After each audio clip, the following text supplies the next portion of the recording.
So the story goes. A long time ago, there were no TVs, smartphones, or computers.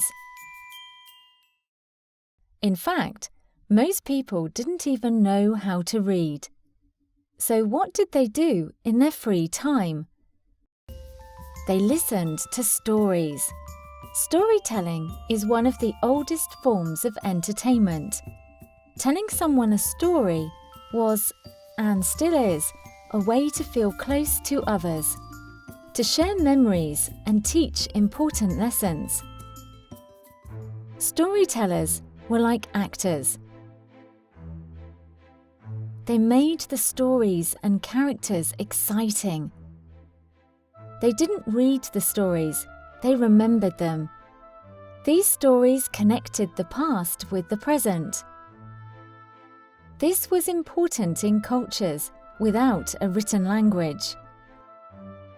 Often, storytellers travelled from village to village and shared stories with others, bringing new stories back with them.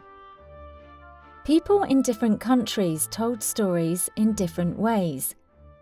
Some even used song and dance. These stories were usually about the same things. Tales of ordinary life, and more exciting stories filled with drama, comedy, and action. Love and adventures. We know these old stories because people collected them. There were a number of famous European story collectors, like Charles Perrault. He lived in France in the 17th century and wrote beautifully.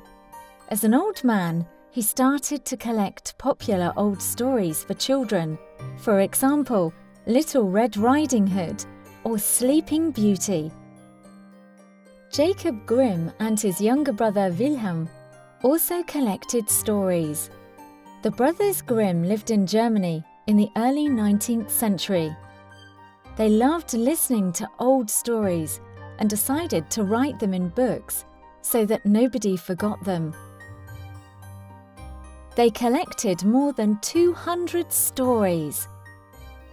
Their collection includes famous stories like Hansel and Gretel and Snow White. Many of these stories are very old, but they are still popular. Why? Because everyone likes a good story. What are your favourite stories?